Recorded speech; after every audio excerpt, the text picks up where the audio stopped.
this summit on regional economic integration, the leader of Rwanda and the leader of the Democratic Republic of Congo. It's an historic moment, I think. President Tshisekedi has been in this country, and I know he's had detailed discussions with you, Mr. President. And I think this bodes well. People are taking it as a very positive signal about the prospects for regional integration across Africa and also stabilization.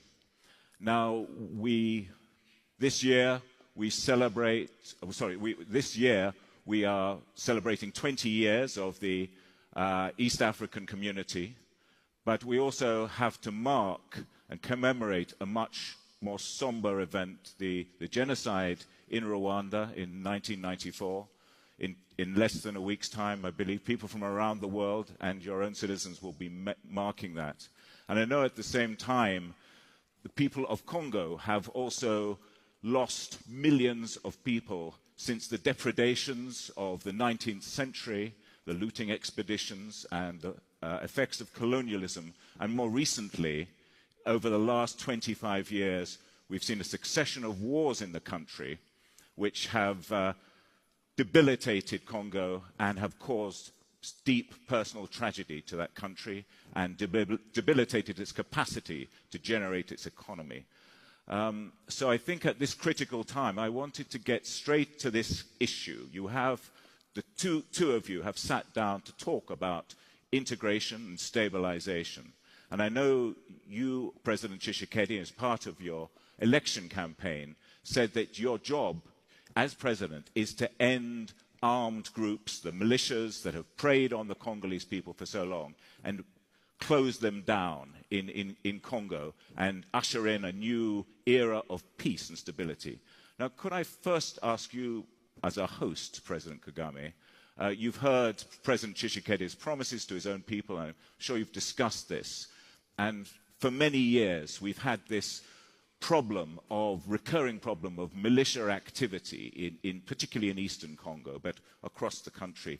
I wondered what your government and your network within the East African community can do to deal with this problem. Well, thank you. First of all, I'm very glad that we have President Tshisekedi with us from the beginning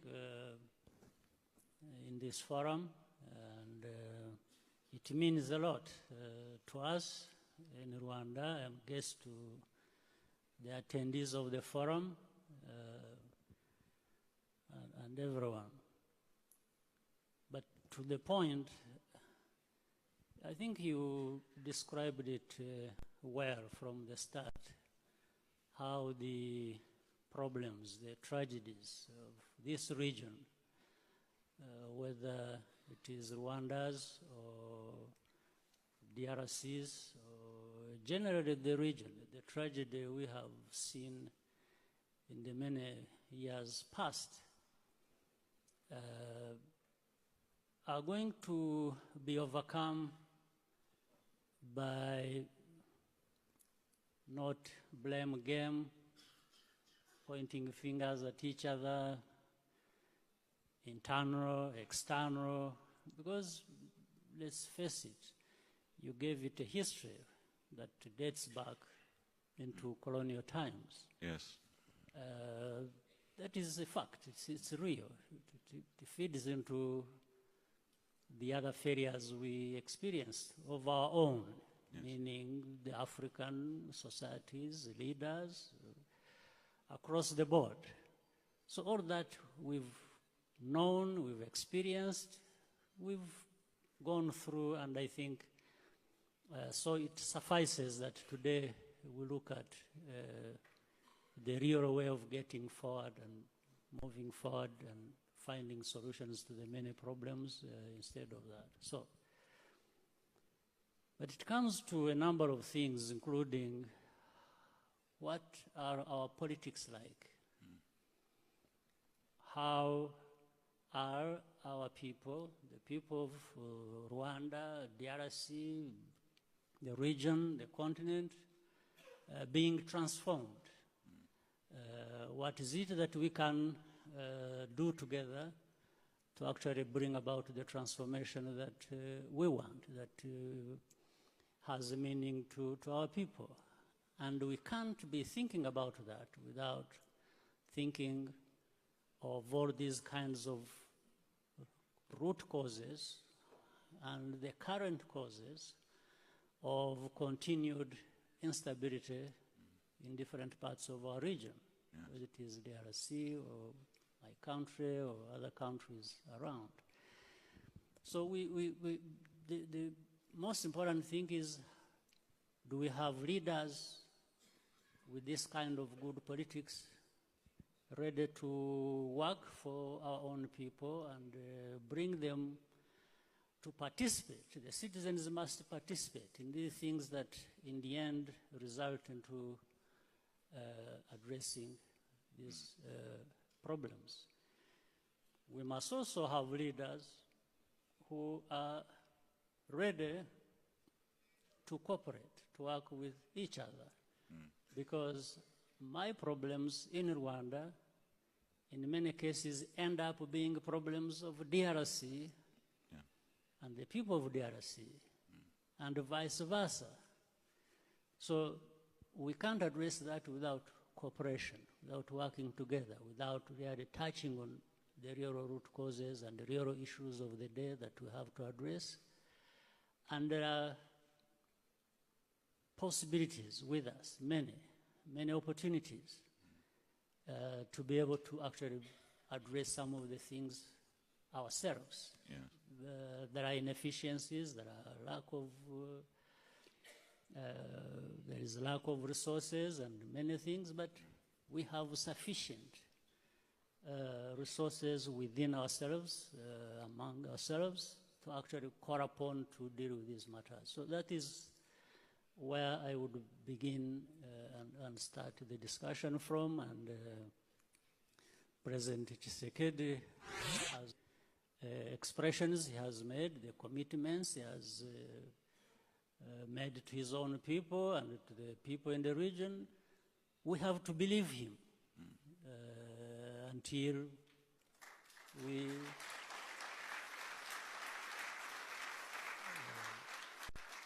so we really have to start with that. Yes. We believe him and we extend our hand of cooperation to him as he does, he is to us, and we see how far we can go. So you think we're talking about a new era? Absolutely. That's what I see, and let's test it and see where it takes us. Monsieur le Président, can I get you to set out your views on this? Because, as I said, you did make this commitment, as a solemn commitment, on behalf of your party, the UDPS, to shut down these militias.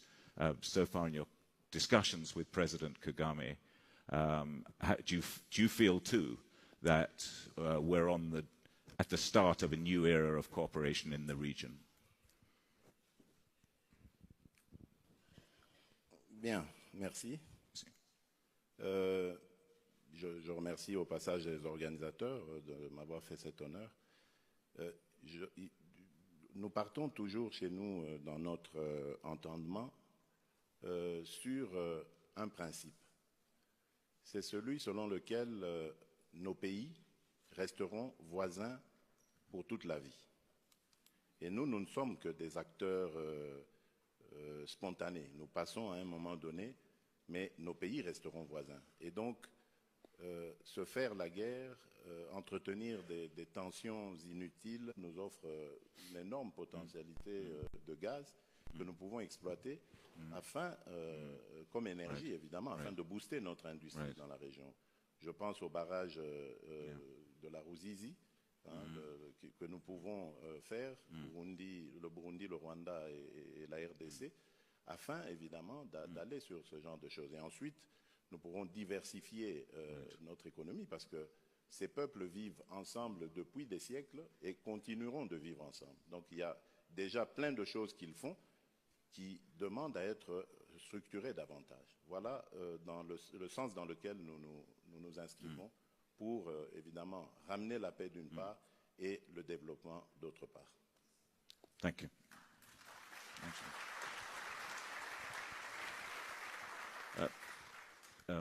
Monsieur le Président, in the last week you've been doing some shuttle diplomacy. You've been in Luanda visiting President João Lourenço. You've been in Kampala visiting President Museveni, and now you're here with us in Rwanda.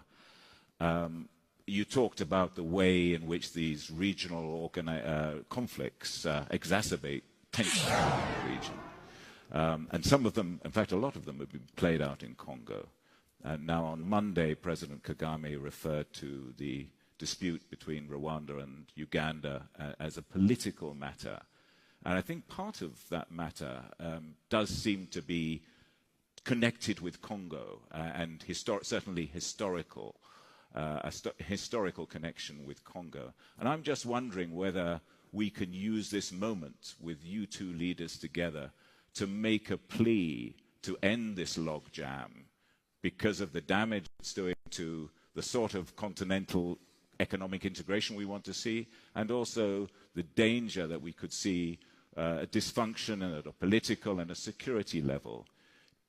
Would it help if this conference made a call for a regional summit between yourselves and President Museveni to try and resolve this security impasse that the region seems to be facing at the moment? And if you could say, represent what President Museveni thinks about this, that would help us all, I think. Bien. Évidemment, lorsqu'on est responsable d'un des pays de la région, on ne peut manquer aborder cela avec son homologue. Je l'ai fait avec le président Kagame et également avec le président Museveni. Mais vous me permettrez de garder secret les conversations que nous avons eues. Ce n'est pas le lieu ni le moment d'en parler. Mais je reste convaincu, pour avoir entendu les deux personnalités, que c'est un passage difficile, un moment à passer qui est difficile, mais que nous n'irons pas jusqu'à l'escalade de la violence entre nos deux pays. De toutes les façons, la RDC est là, elle offre ses bons offices pour le cas où il y a certaines difficultés que nous pourrions éventuellement aplanir, parce que notre vision, elle est celle de construire des ponts entre nous et non des murs. Voilà. Thank you. President Kagame, can I get your views on this? Yes, my views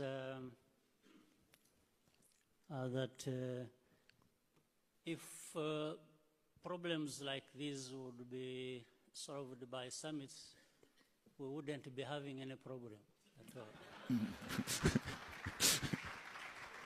We have had many summits. With little progress. With little or no progress. But on the serious side, you see, we want to be serious with matters of stability, of development, and we can't achieve that without, as I said earlier on, without cooperation, without working together, without really focusing on the common interests of our countries, of our people, which we should be representing. At the same time, it's unfortunate that some of these serious matters, even efforts we all try to put in, are undermined by petty things, for example, if you think that you don't like President Kagame of Rwanda because you think what should happen in Rwanda is supposed to be dependent on you, on your views, on your decisions, and yet you are from outside. This is bad politics, and it characterizes some of the things we have had to deal with. And we have openly stated that it doesn't matter anybody from outside, whether you like me or you don't like me. the President Kagame is here as the president of Rwanda, as a business of Rwandans. It's their business. If they want Kagame, they will have him. If they don't want him, they remove him. Doesn't matter whether. And I have told some of these friends of ours that it's actually very difficult, next to impossible, to imagine that you don't like Kagame, so you will change him and put there someone you want. It's impossible. But people don't want to hear that. So, therefore, as President Tshisekedi said, it suffices if we chose to concentrate on things that matter to us as individual countries, as well things that matter to all of us together, working together, and then put aside some of these other issues. I think it's the kind of politics that, in fact, the problem you earlier again mentioned about Rwanda and Uganda, yes, there is a small component, just in terms of happening, that brings in DRC. Yes. But the root cause of misunderstandings between two countries, Rwanda and DRC, which are supposed to be really brotherly countries. The worst quarrels are often within families, aren't they? Absolutely. Yeah. But I think it must come to a point where the family must sit and realistically resolve these issues. But if not summits, I take your point. As a journalist, I've attended many pointless summits in my life.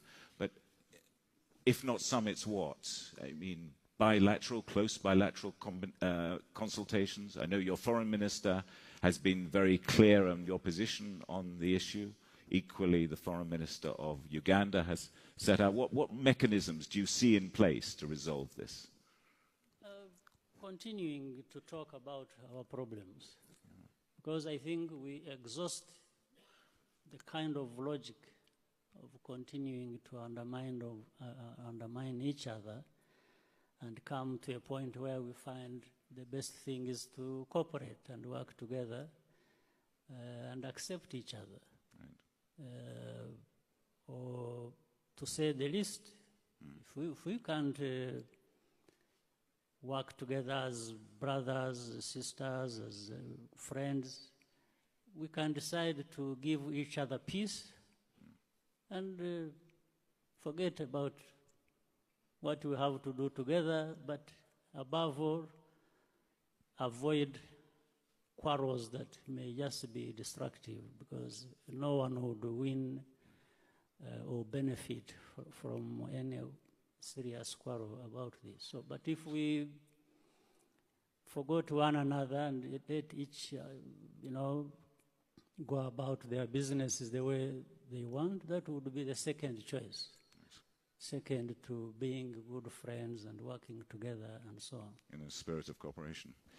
Monsieur le Président, I wanted to come up with a positive note on regional integration. Your country sits on the majestic Congo River, which has the force of its water, has the capacity to generate electricity for probably half the continent of Africa. We've seen a succession of initiatives trying to dam that river at Inga, and we've now got Puti Inga, and Inga 1, Inga 2, and so on. What are your hopes for hydroelectricity in Congo? And finally, launching the great Inga project, Inga Dam project, and other projects I know you've been talking about, both to protect the environment in Congo, but also to meet the growing need for electricity across your vast country. Merci. L'hydroélectricité, évidemment, c'est une technologie dans laquelle le monde doit s'impliquer parce que, vous l'avez dit, il y a des besoins de préservation de l'environnement. Et le Congo offre par son fleuve d'énormes potentialités dans ce sens. nous avons dans le développement de l'énergie du barrage d'Inga, enfin d'Inga en général, une possibilité de distribuer de l'énergie à toute l'Afrique. Et donc, nous avons une vision globale, une approche globale de la question. Nous en avons discuté avec nos partenaires, j'en ai parlé avec le président du Rwanda, avec aussi Madame la présidente d'Éthiopie, pour voir ensemble, surtout l'Éthiopie. Vous savez qu'en ce moment, elle est en proie à une sorte de tension avec l'Égypte au sujet du barrage qu'elle s'apprête à construire. Mais là, je pense que si Inga se développe dans toutes ses phases, donc jusqu'à la phase 8, nous aurons 44 000 mégawatts à fournir de capacité. Et donc, à ce moment, le problème en Éthiopie ne se poserait pas. Donc, elle l'a trouvé intéressante, cette proposition, donc on va y aller. D'autre part, nous avons plus de 200 sites à l'intérieur du Congo qui peuvent également fournir de l'énergie. À peu près mis ensemble, on arriverait à 60 000 mégawatts. Donc, vous voyez qu'il y a d'énormes possibilités. Et au sujet de l'eau, qui est aussi une des batailles à venir, je pense qu'au niveau, on peut réfléchir à des solutions du style au niveau de l'embouchure, juste un petit peu avant la rencontre avec les eaux de l'océan. Il y a moyen de capter cette eau du fleuve et de l'envoyer via des pipelines à des pays qui en ont besoin, plutôt que d'aller dans ce qu'on a proposé à un moment donné au Tchad, c'est-à-dire le fait de dévier le fleuve Ubangi, ce qui va avoir des conséquences, y compris sur l'énergie, notamment les tourbières qu'il y a dans la forêt équatoriale et qui nous servent au monde entier de poumons, donc pour absorber. The two presidents, it's an historic opportunity to ask these two presidents sitting on the same platform together. It hasn't ever happened before, so you can be part of history. There is a question coming there on my right in the column straight ahead. Could we have your question? Could you state where you're from and give us a brief question directed to either the president, one of the presidents, or both of them?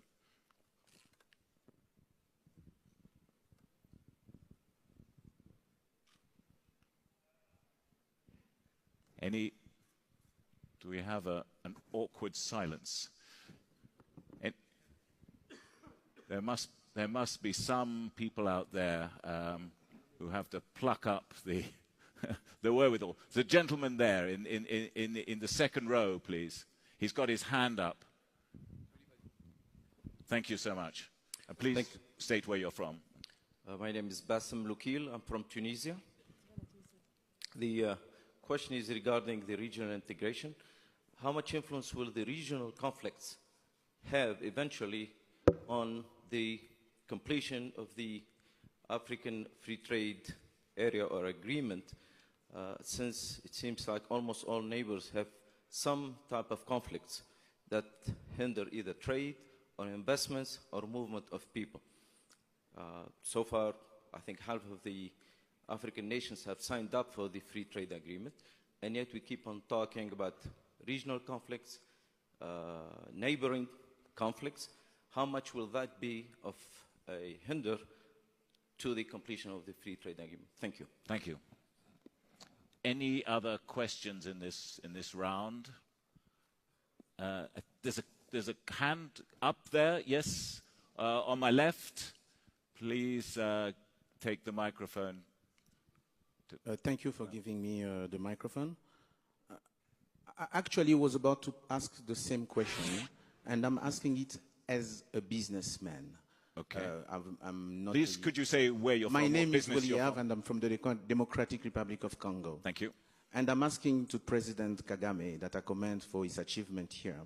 But yes, I know that it's a big challenge for you to try to convince the other countries to change from being countries as such, because when you look at it, Europe today is it's different presidents that are like governors of different entities and are working together.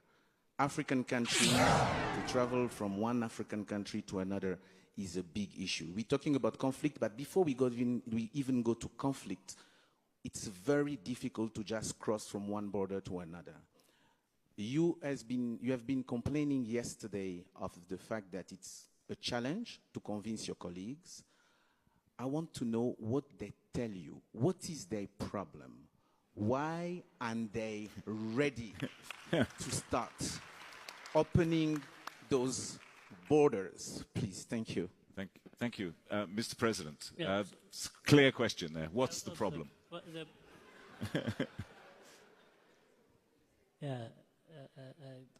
I know the problem, but I can't find the answer. Well, identifying the problem is always the first step. Yes, but I'll probably speak to the two questions combined. Please, yes. We're tight for time. Yeah. First, the conflicts inevitably affect regional integration. Yes. But one, I want to see it as having problems which we must try and address simultaneously, rather than just saying, let's address one, then we move to another. While we try to prevent or resolve conflicts that exist, we, at the same time, have to be working on integration. Yes. Because there are aspects of integration that can make progress even with the conflicts that we have. In fact, the beauty of it, well, I'm not talking about the beauty of conflict. I'm talking about the beauty of having such a multi-pronged approach. Yeah. Is that we have seen already the people of any country in our region or beyond. The African people, for them, they are ahead of their leaders in terms of understanding the importance of integration or even practicing it. Yeah. In fact, even some conflict areas, people are working together, doing business, there's trade going on, even with bullets flying over their heads. They are busy doing that. So it's a responsibility of governments, of leaders, political leaders, to make sure that this should not be the case, or it should not be normalized, that we can keep on conflicts and then okay, and say, there is integration taking place after all, so why don't we? No, I think we need to tackle both, prevent conflicts, or stop them, at the same time encourage regional integration, because that is what should be. And if you look at the African continent, in fact, I didn't say that I did not convince African leaders to the importance of regional integration.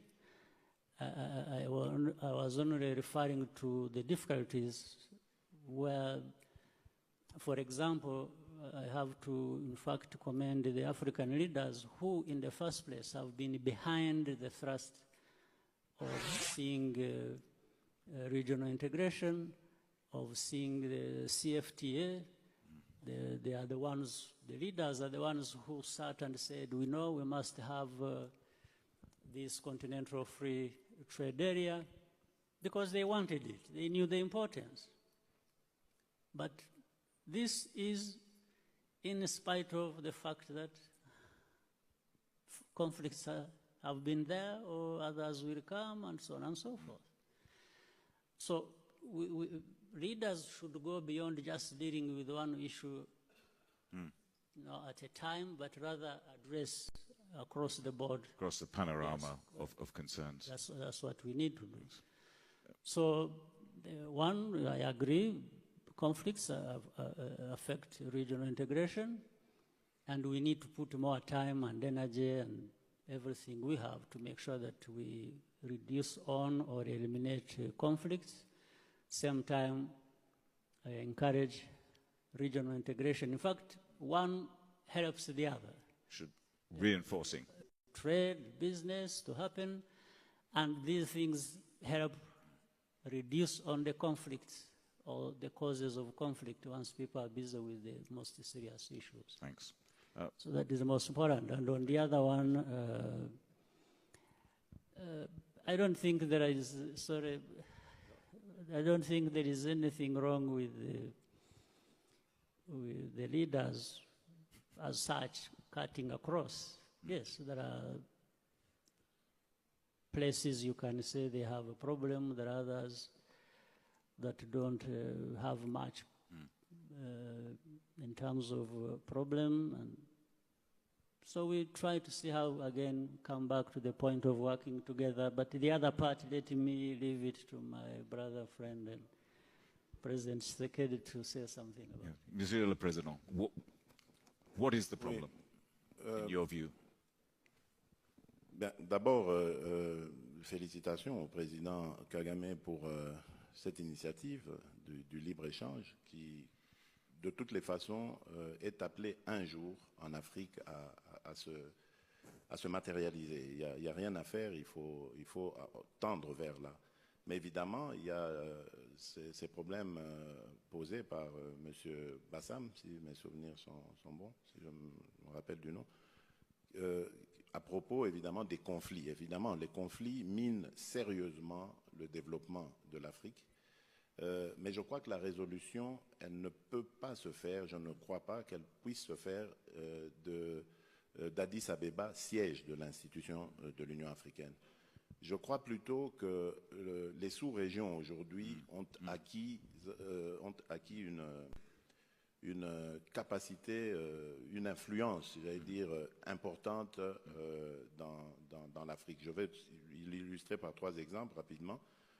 Au Congo, mon pays, c'est grâce, je dois dire, à l'intervention de la sous-région que nous avons évité un grave conflit post-électoral. Elle a joué un grand rôle. Et d'ailleurs, même lorsque, à l'époque, dans l'opposition, nous allions frapper à la porte de nos partenaires internationaux, tous nous renvoyaient à la sous-région, à nos partenaires sous-régionaux, pour essayer de débloquer la situation. À la CEDEAO, même chose. Souvenez-vous, lorsqu'il y a eu le fameux coup d'État manqué après la destitution du président Compaoré, c'est la sous-région qui est intervenue pour mettre fin à ça et revenir à l'ordre démocratique. Même pour la SADC. La SADC, il y a eu la crise au Zimbabwe, c'est encore...